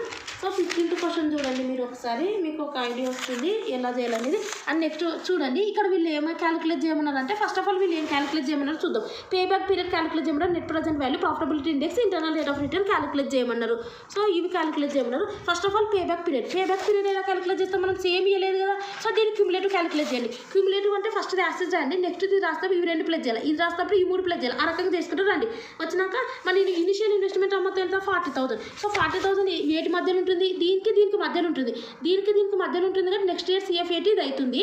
అండ్ ఆ 40,000 నుంచి 35,000 మైనస్ చేస్తే మనకు వచ్చేది రిక్వైర్డ్ CF80. సో ఇక్కడ మనం ఒక లైన్ డ్రా చేస్తే ఇది వచ్చేసి బేస్ ఇయర్. సో అలా క్యాలిక్యులేట్ చేస్తే పేబ్యాక్ పీరియడ్ వస్తుంది. నెట్ ప్రజెంట్ వాల్యూ అంటే 10% డిస్కౌంట్ రేట్ అంటే మనకు నెట్ క్యాష్ ఫ్లో ఇచ్చినారు, ఇయర్స్ ఇచ్చినారు. సో వీటికి 10% అన్నది ఎప్పుడు 5 years దాకానే చేస్తుంటే, ఇక్కడ మళ్ళీ 1.10 whole to the power 6 అని ఇది, అంటే ఇది మనకి ఇలా వస్తుంది 1. సో 5 దాకానే వేస్తుంటే ఇక్కడ మనకు 10 ఇచ్చినారు కాబట్టి 10 వరకు చేయాలి. ఆ రకంగా నెక్స్ట్ 5 తర్వాత 6, 7, 8, 9, 10 ఆ రకంగా చేయాలి. ఇవి ఇంక్రీజ్ చేస్తే ఇది వస్తుంది, ఇది వస్తుంది. తర్వాత ఇక్కడ మనకు అమౌంట్ వీటన్నిటిని యాడ్ చేస్తే ఇది వస్తుంది, ఓన్లీ ఇది. అండ్ ఇందులో నుంచి ఇనిషియల్ ఇన్వెస్ట్మెంట్ అమౌంట్ మైనస్ చేస్తే మనకి ఇది వస్తుంది, నెట్ ప్రజెంట్ వాల్యూ. సో అది. అండ్ నెక్స్ట్ క్వశ్చన్ వీళ్ళు ఏమన్నా అంటే ప్రాఫిటబిలిటీ ఇండెక్స్ అడిగినారు. సో ప్రాఫిటబిలిటీ ఇండెక్స్ అంటే క్వశ్చన్ వచ్చేసి ఇనిషియల్ ఇన్వెస్ట్మెంట్ అమౌంట్ ఇదేమో PVCF80 అని చెప్పిన కదా. PVCF80 అంటే ఇది, వీటన్నిటిని యాడ్ చేస్తే వచ్చేది ఇదే కదా. సో ఆ PVCF80 ఇది డివైడెడ్ బై ఇనిషియల్ ఇన్వెస్ట్మెంట్ చేస్తే ప్రాఫిటబిలిటీ ఇండెక్స్ వస్తుంది, అంటే ఇది. సో వీటన్నిటిని యాడ్ చేస్తే ఇది వస్తుంది, ఇది డివైడెడ్ బై ఇనిషియల్, ఇందులో నుంచి ఇది మైనస్ చేస్తే NP వస్తుంది, ఇది డివైడెడ్ బై ఇది చేస్తే ప్రాఫిటబిలిటీ ఇండెక్స్ వస్తుంది, అంతే. Next internal rate of return అంటున్నారు. So internal rate of return అన్నప్పుడు మన ఫార్ములా ఏంది, ఫస్ట్ టైం ఫార్ములా మనం కనుక్కునేది పేబ్యాక్ పీరియడ్ కనుక్కోవాలి. పేబ్యాక్ పీరియడ్ అనేది నేను 2 రకాలుగా అనుకున్నాను అని చెప్పినాను. సో కానీ ఇక్కడ మనకు పేబ్యాక్ పీరియడ్ అనేది ఇవి సేమ్ రాలేదు కదా. సో కానీ నేను ఏం చెప్పినాను, ఈ రకం కూడా క్యాలిక్యులేట్ చేయొచ్చు వస్తుందని చెప్పినాను. సో ఇక్కడ క్యాలిక్యులేట్ చేసేసినాం కాబట్టి ఇంకా మళ్ళీ అక్కడ మనం చేసిన ఏమంటారు ఈ ట్రీట్మెంట్ ఏం అవసరం లేదు. Total CF80 divided by number of years అని ఇవన్నీ ప్లస్ చేసి డివైడెడ్ బై ఏ రకంగా చేసినా ఒకటే. సో కాబట్టి అదంతా ఏం అవసరం లేదు. ఇక్కడ వచ్చేసింది కాబట్టి పేబ్యాక్ పీరియడ్ దీనికి నియరెస్ట్గా 2 ఫ్యాక్టర్స్ చూసుకోండి. సో కాబట్టి నేను ఆల్రెడీ ఇక్కడ మనకి ఏమొచ్చింది 5.625 ఇయర్స్ వచ్చింది. సో ఈ రకంగా వచ్చినప్పుడు 10 ఇయర్స్ ఇది నెంబర్ ఆఫ్ పీరియడ్స్. సో అంటే 10 ఇయర్స్ అమౌంట్ ఇన్ఫ్లో వచ్చింది, క్యాష్ ఇన్ఫ్లో. కాబట్టి మనకు 5.625 వస్తే 10 and 15% అనేది గుర్తుపెట్టుకోండి. 10 and 15% అంటే 10 ఆల్రెడీ చేసేసినాం.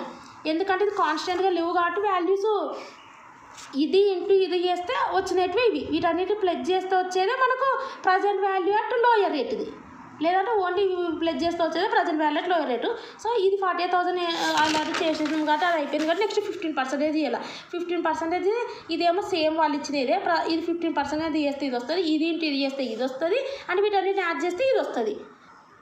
ఓకే ఇది. సో కాబట్టి ఇంకా నెక్స్ట్ మనం ఏం చేయాలంటే ఇక్కడ ఇన్సర్ట్ చేయాలి. ఇక్కడేమో లోయర్ది, ఇక్కడ 15 - 10% చేస్తే 5 వస్తుంది. ఆ రకంగా వేసేసినారు. ఇదేమో మనకు లోయర్ది ఎంత వచ్చింది 48,961 10% లోయర్ రేటే కదా. మైనస్ ఇక్కడ మనకు ఎంత వచ్చింది, ఇక్కడ initial investment amount 40,000 divided by ఇక్కడ present value at lower rate present value at higher rate minus చేస్తే ఇది వచ్చింది. ఇంకా దీన్ని క్యాలిక్యులేట్ చేస్తే మనకి ఇది వచ్చేస్తుంది. అండ్ నెక్స్ట్ క్వశ్చన్ చూద్దాం. ఇక్కడ వీళ్ళు ఏమన్నారంటే ఇంటర్నల్ రేట్ ఆఫ్ రిటర్న్ అన్నారు. ఇంటర్నల్ రేట్ ఆఫ్ రిటర్న్ అంటే ఫస్ట్ ఏం పేబ్యాక్ పీరియడ్ క్యాలిక్యులేట్ చేయాలి. సో ఇది already payback period internal rate of రిటర్న్లో మెర్జ్ అయినప్పుడు మనం ఏం చేయాలంటే నేను ఆల్రెడీ చెప్పినా కదా ఏం ఫార్ములా, ఇవి డివైడెడ్ బై 1 2 3 4 ఉన్నాయి. ఇవంతా ఇవన్నీ ప్లస్ చేసి డివైడెడ్ బై 4 చేస్తే మనకు సమ్ వాల్యూ వస్తుంది. ఆ సమ్ వాల్యూ వస్తుంది. సో వచ్చినప్పుడు మనం ఏం చేసినాం, ఇక్కడ మనకు సమ్ వాల్యూ వచ్చింది. ఇది initial investment divided by that value చేసినాం. ఇక్కడ అదే జరిగింది. అంటే initial investment divided by that value అనేది ఇక్కడనే వేసేసినారు. ఇదంతా మనం ప్రాసెస్ చేసి వాల్యూ చేసినాము. ఇదంతా ప్రాసెస్ చేస్తే మనకి ఎంత వచ్చింది 21,250 వస్తుంది. Initial investment divided by that value ఇలా డైరెక్ట్ ఇక్కడ వేసినప్పుడు మీరు సపరేట్గా వేసేయండి. అది మనకు 2.8325 వచ్చింది. సో ఈ రకంగా వచ్చినప్పుడు మనము నేను ఏం చెప్పినా ఇక్కడ మనకు 4 ఇయర్స్ మాత్రం వచ్చింది. సో ఇక్కడ 4 ఇయర్స్ పీబీపీ 2.8235 వచ్చినప్పుడు మనం గుర్తుపెట్టుకోవాల్సింది ఏంటంటే 10 and 15 డిస్కౌంట్ ఫ్యాక్టర్స్ గుర్తుపెట్టుకోండి. లేదు మేము ఇవి గుర్తుపెట్టుకోండి నేను చెప్పేది, లేదంటే అక్కడ చూసుకుంటా అంటే కూడా చూసుకుంటే అక్కడ చూసుకునేటప్పుడు ట్రీట్మెంట్ నేను ఏం చెప్పినాను. సో ఏ రకం గుర్తుపెట్టుకోమన్నా అంటే ఇక్కడ మనకు క్యాష్ ఫ్లో ఇచ్చినారా, initial investment, life of the asset. So ఇక్కడ మనకు ఓకే మనకు నెట్ ప్రజెంట్ ఇది ఒక ఫ్యాక్టర్ ఇస్తుంది కదా కాస్ట్ ఆఫ్ క్యాపిటల్, దానికి అటు ఇటు 5 చెక్ చేసుకొని యాడ్ చేసుకొని నియరెస్ట్ చూసుకోండి అని చెప్పినా కదా. కానీ ఇక్కడ కాస్ట్ ఆఫ్ క్యాపిటల్ కూడా ఇవ్వలేదు. సో కాబట్టి నేను చెప్తున్నా ఏంటంటే ఈ రకంగా మనకు 2.8235 4 ఇయర్స్ వచ్చినప్పుడు 10 and 15 అనేది తీసుకోవడానికి ట్రై చేయండి. లేదంటే ఈ అమౌంట్ ఎక్కడ వస్తుందని క్యాలిక్యులేట్ చేసుకుంటూనే ఉండాలి. అప్రాక్సిమేట్గా ఇక్కడ వస్తుంది 2.8235 అనేది 10 and 15 మధ్యలో వస్తుంది. సో ఇవి గుర్తుపెట్టుకోవడానికి ట్రై చేయండి. ఇవి నోట్ డౌన్ చేసుకుంటే మీరు internal rate of return correct చేయగలుగుతారు. సో ఇది. సో కాబట్టి మనం 10 and 15 చేసేలా చేసేసి ఇవి కాన్స్టెంట్గా లేవు కాబట్టి వీటికి మల్టిప్లై చేస్తే ఇవి వస్తాయి. అండ్ ఇది వాల్యూ, ఈ వాల్యూ ఎన్పివి మనల్ని ఏం అడగలేదు, వీళ్ళు ప్రతిసారి ఎన్పివి వేసేసినారు. ఇది మెయిన్ మనకు కావాల్సింది ఇది ఓకే. ఇంకా నెక్స్ట్ ఫార్ములాలు అప్లై చేసేస్తే అయిపోతుంది. నెక్స్ట్ క్వశ్చన్ చూద్దాం. నెక్స్ట్ క్వశ్చన్ కూడా సేమ్ అదే, ఇది సేమ్ ఇవ్వలేదు.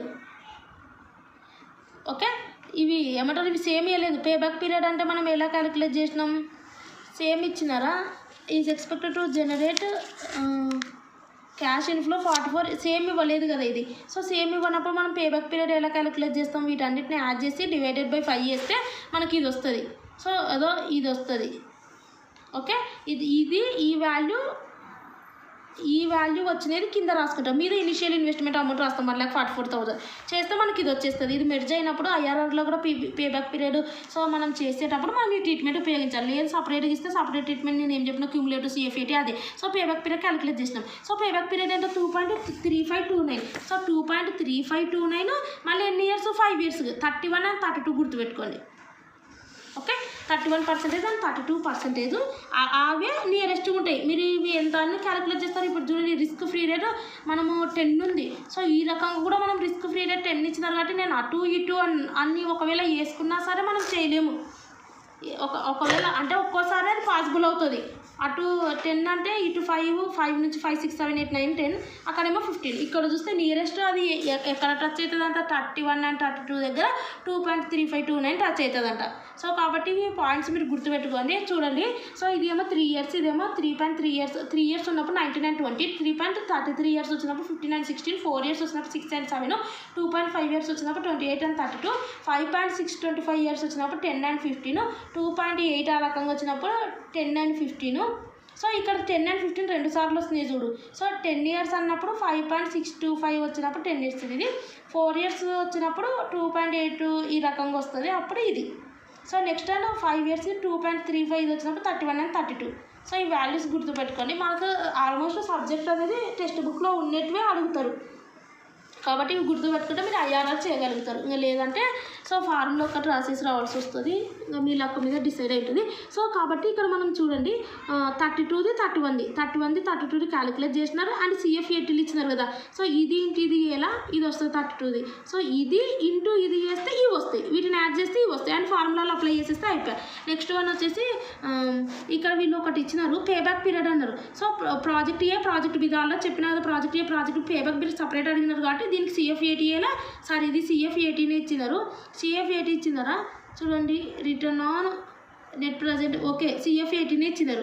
ఇది CF80 ఇది CF80, దీన్ని క్యూములేటివ్ ఇయ్యాలా. సో ఇనిషియల్ ఇన్వెస్ట్మెంట్ అమౌంట్ ఎంత, క్యాపిటల్ అవుట్ లేదా 50,000 మనం చెక్ చేసుకొని ఇంకా ట్రీట్మెంట్ బేస్ ఇయర్ ప్లస్ ఇదంతా మనం చేసినదే. Next accounting rate of return చూద్దాం. ఈ అకౌంటింగ్ రేట్ ఆఫ్ రిటర్న్ కూడా మనకు ఫార్ములా ఏంది, average profits divided by average investments into 100. So average profits వచ్చేసరికి మనకు ఏమున్నాయి, యావరేజ్ ప్రాఫిట్స్ చూడండి ఇవే ఉన్నాయి. ఇంకా వీటికి సంబంధించిన డిప్రిషియేషన్లు ఏమన్నా ఇచ్చినారా, ఏమి ఇవ్వలేదు. సో కాబట్టి ఇవి డివైడెడ్ బై 5 చేయాలి. వీళ్ళు ఇలా తప్పు చేసినారు, డిప్రిషియేషన్ మనకి ఇన్ఫర్మేషన్ ఇవ్వలేదు, అవసరం లేదు. ఇవన్నీ వేసి డివైడెడ్ బై 5 చేస్తే వస్తుంది డిప్రిషియేషన్ ఇన్వెస్ట్మెంట్. డిప్రిషియేషన్ అమౌంట్ ఇవ్వలేదు, సాల్వేజ్ వాల్యూ లేదంటే ఎస్టిమేట్ డిప్రిషియేషన్ ఫార్ములా ఏది దీనికి సంబంధించిన ఒక్కటన్నీ ఇచ్చినారు వాళ్ళు. మనకు డిప్రిషియేషన్ ఫార్ములా వచ్చేసి ఇది కాస్ట్ ఆఫ్ అసెట్ ఇది వచ్చింది. Okay, cost of asset plus installation charges minus scrap value divided by estimated life. So cost of asset ఒకటి వస్తే సరిపోదు, ఇన్స్టాలేషన్ అని రావాలా, scrap value, estimated life of the asset కూడా రాలేదు. సో కాబట్టి ఇంకా మనకు అవసరం లేదు, ఇవే డివైడెడ్ బై 5 చేయండి. సో ఇక్కడ మిస్టేక్ ఇవ్వడం జరిగింది. అండ్ యావరేజ్ ఇన్వెస్ట్మెంట్స్ ఎలా చేయాలా, ఫార్ములా ఆల్రెడీ యావరేజ్ ఇన్వెస్ట్మెంట్స్ అంటే initial investment plus scrap value divided by 2. Scrap value ఇవ్వలేదు, ఇనిషియల్ ఇన్వెస్ట్మెంట్ ఎంత 50,000 డివైడెడ్ బై 2 చేయండి అంతే.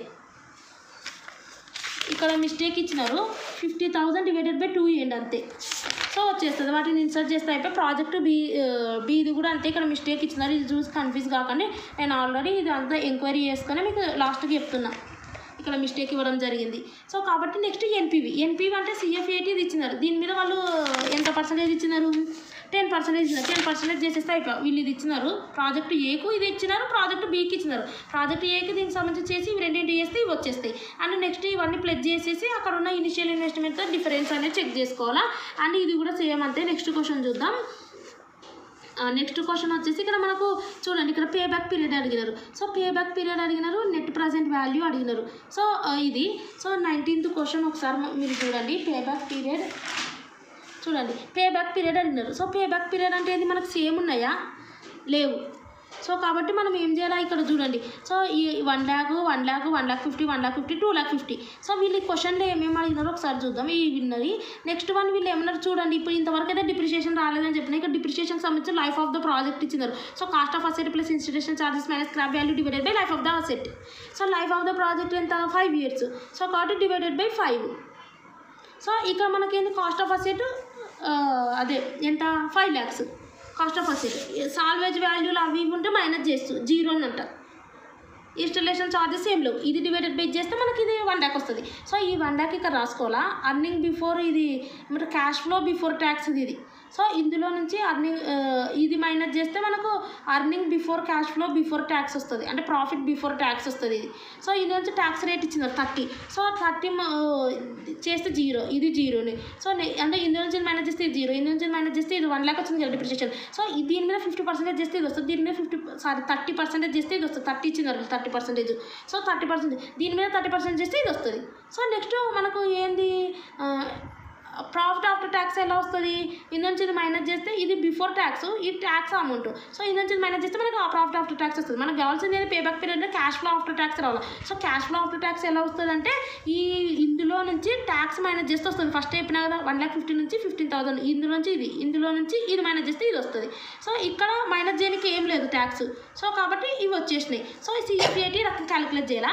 సో ఈ CF80ని మనం పెట్టుకొని నెక్స్ట్ క్యుములేటివ్ CF80 తర్వాత ఇది ప్రొసీజర్ మీకు ఆల్రెడీ తెలిసినది అర్థం చేయండి. నెక్స్ట్ ఎన్పివి అంటే వీటన్నిటికీ ఏం సంబంధం లేదు. ఇది ఊక అనవసరంగా ఇచ్చినారు. ప్రాఫిట్ ఆఫ్టర్ ట్యాక్స్ అవసరం లేదు. అకౌంటింగ్ రేట్ ఆఫ్ రిటర్న్ ఉన్నప్పుడే అవసరం.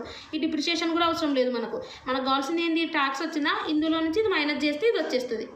ఇదంతా టైం వేస్ట్ ప్రాసెస్. ఓకే, ఇది నెక్స్ట్ వన్ వచ్చేసి మనకు నెట్ ప్రజెంట్ వాల్యూ అంటే ఏంది? ఇవి ఇచ్చినారు క్యాష్ ఫ్లోస్ 15% చేయాలి. సో 15% కూడా వాళ్ళే చేసినారు ఇక్కడ 15%. సో ఇంకా క్యాలిక్యులేట్ చేసే పని ఎందుకంటే కొంచెం ఎక్కువ ప్రాసెస్ ఉంది కాబట్టి ఇది వాళ్ళే చేసినారు. సో జస్ట్ మీరు వీటిని ఇంటూ చేసేసి అండ్ కంపారిజన్ 5 lakhs మీద చేసేస్తే అయిపోతుంది. ఇది మైనస్ వస్తుంది కదా, ఎందుకంటే ఇందులో నుంచి 5 lakhs మైనస్ చేస్తే ఇది వచ్చేస్తుంది. అండ్ నెక్స్ట్ క్వశ్చన్స్ చూద్దాం, లాస్ట్ అండ్ ఫైనల్. ఇక్కడ చూడండి, ఇక ప్రాజెక్ట్ అనేది should be A project prefer చేస్తారు అన్నారు. ఏ ప్రాజెక్ట్ ప్రిఫర్ చేస్తారు అంటే అర్థమైంది. మనం ఏం క్యాలిక్యులేట్ చేయాల్సి ఉంటుంది. ఇక్కడ చూడండి, ఇక్కడ మనకు 2 ఇచ్చినారు. సో ఈ రకంగా ఏ ప్రాజెక్ట్ యాక్సెప్ట్ చేస్తారన్నప్పుడు ఒక rate of return of capital ఇచ్చినారు. ఇంటర్నల్ రేట్ ఆఫ్ రిటర్న్ ఏమో అడగలేదు. సో ఇక్కడ మనకు ఏ ప్రాజెక్ట్ యాక్సెప్ట్ చేస్తారంటే అర్థం ఏంటంటే నెట్ ప్రజెంట్ వాల్యూ క్యాలిక్యులేట్ చేయాలి. దాన్ని బట్టి ప్రాజెక్ట్ యాక్సెప్ట్ చేస్తామో రిజెక్ట్ చేస్తామో అనేది తెలిసిపోతుంది. సో ఇక్కడ మనకు ఈ రకంగా ఇచ్చాము. మనం ఏం చేయాలంటే చూడండి, ఇన్వెస్ట్మెంట్ ఏది ఇచ్చినారో అమౌంట్లు ఇచ్చినారు 40,000 కదా. ఇవి CF80లు ఇచ్చినారు. అంటే ఇవి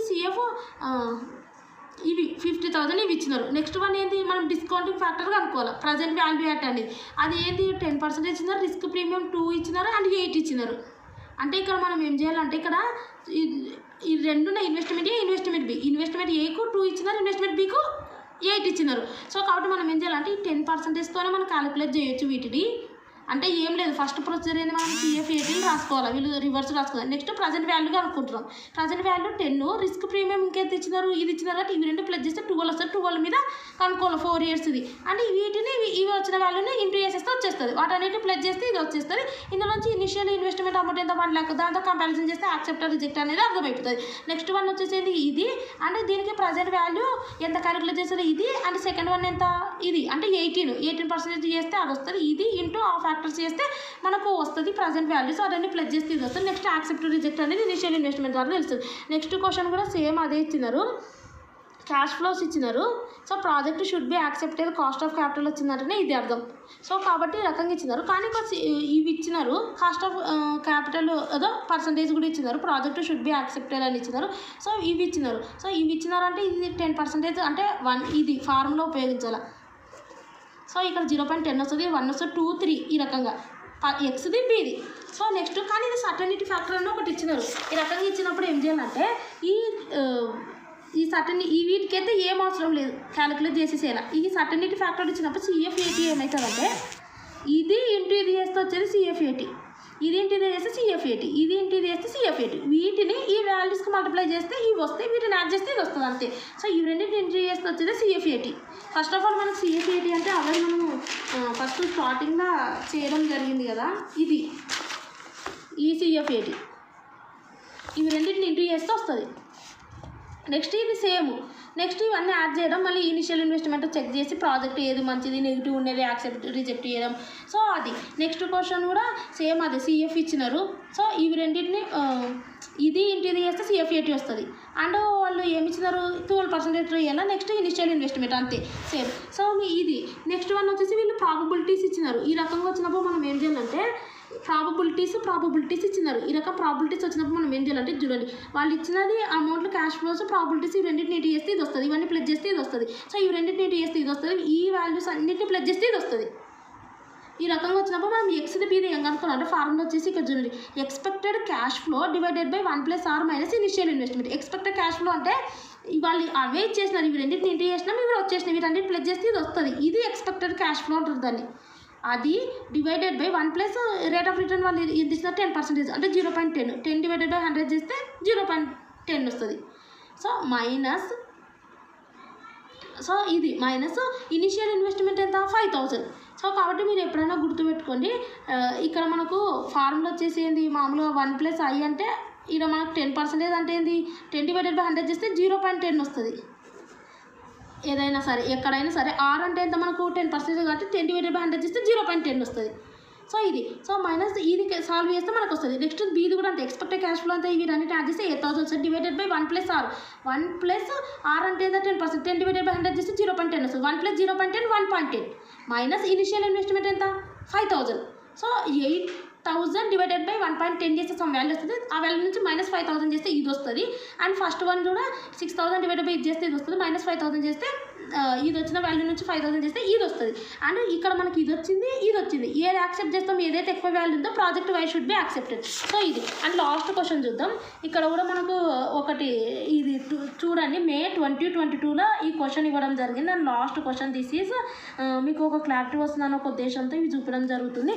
వీళ్ళు ఏమి ఇచ్చినారంటే CF18 ఇచ్చినారు, సర్టెనిటీ ఈక్వలెంట్ కోఎఫిషియంట్ అని ఇచ్చినారు. వీళ్ళు ఏమన్నారంటే ఈక్విటీ క్యాపిటల్ యొక్క ఇంత, డెప్ట్ ఇంత, risk less, rate of interest in the market, government securities ఇంత, should the project be accepted. అంటే ఈక్విటీ నుంచి ఇంత వస్తుంది మాకు, డెప్ట్స్ నుంచి ఇంత వస్తుంది, గవర్నమెంట్ సెక్యూరిటీస్ రిస్క్ లెస్ దాని మీద నుంచి 6% జనరేట్ అవుతుంది, కంపెనీ ప్రాజెక్ట్ యొక్క ఏమైనా యాక్సెప్ట్ చేయొచ్చా మనము అనేది వీళ్ళు అడుగుతున్నారు. ఎక్స్పెక్టెడ్ CF18 ఇక్కడ సర్టెనిటీ ఈక్వివలెంట్ కోషెంట్ అడుగుతారు. మొత్తం నేను చదవటం లేదు, ఎక్స్ప్లెయిన్ చేయడం, ఎందుకంటే వీడియో లెంత్ అవుతుందనే ఉద్దేశంతో జస్ట్ ఏదో ఈ రకంగా వచ్చినప్పుడు అంటే సర్టెనిటీ ఈక్వివలెంట్ కోఎఫిషియంట్ అని ఈ రకంగా వచ్చినప్పుడు మనం ఏం చేయాలంటే ఫస్ట్ అండ్ ఫార్మోస్ట్ మనం ఏం చేయాలంటే ఇవి రెండింటిని ఇంటూ చేయండి, రిస్క్ ఫ్రీ CF18 వస్తుంది.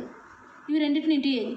అండ్ ఇవి రెండింటిని ఇంటూ చేసినాక మనకు ఈ వాల్యూస్ వచ్చినాయా 2 lakhs, ఇది మైనస్ ఉంది కాబట్టి -2 lakhs వచ్చింది. ఇక్కడ 1,28,000, సో 98 ఇవన్నీ వచ్చినాయా రిస్క్ ఫ్రీ CF18 అది. సో రిస్క్ ఫ్రీ CF18లో నుంచి ఏం చేయాలంటే ఇక్కడ మనకు గవర్నమెంట్ సెక్యూరిటీస్ ఉంటుంది చూడు, గవర్నమెంట్ సెక్యూరిటీస్ యొక్క రిస్క్ లెస్ రేట్ ఉంటుంది చూడు, రిస్క్ ఫ్రీ రేట్ 6% ఉందా, దీన్ని చేయాలి. సో 6% ఎలా చేయాలి, formula 1 divided by 1+i whole to the power n. ఎన్నిసార్లు 5 years వరకు చేయాలి. 5 years వరకు చేస్తే ఫస్ట్ది చేస్తే మనకు 0 కాబట్టి 1 అని వస్తుంది. ఓకే అది. అండ్ నెక్స్ట్ వన్ వచ్చేసి ఈ రకంగా మనం చేసుకుంటే 6%తో 5 years ఇది చేస్తే ఇది మనకు ఎందుకు 1 వస్తుంది అంటే చూడండి, 1 డివైడెడ్ బై 1+ ఇక్కడ మనకు 0.06 వస్తుంది, హోల్ టు ది పవర్ 0 వస్తుంది. సో 1+ ఇక్కడ మనకు 1.06 వస్తుంది. ఓకే సో ఈ రకంగా హోల్ టు ది పవర్ 0 అంటే ఏదైనా సరే 1 అవుతుంది, ఈక్వల్ టు 1 అవుతుంది. సో అది 1గా మిగిలినవన్నీ మీకు తెలుసు. సో ఇది 2ది 3ది 4 ఇది 0ది 1 2 3 ఆ రకంగా క్యాలిక్యులేట్ చేస్తే ఇది ప్రజెంట్ వాల్యూస్ వస్తాయి. అండ్ ప్రజెంట్ వాల్యూస్ వచ్చినాక ఏం చేయాలంటే ఇది ఇంటూ ఇది చేస్తే ఇవి వస్తాయి, వీటన్నిటిని ప్లస్ చేస్తే ఇది వస్తుంది.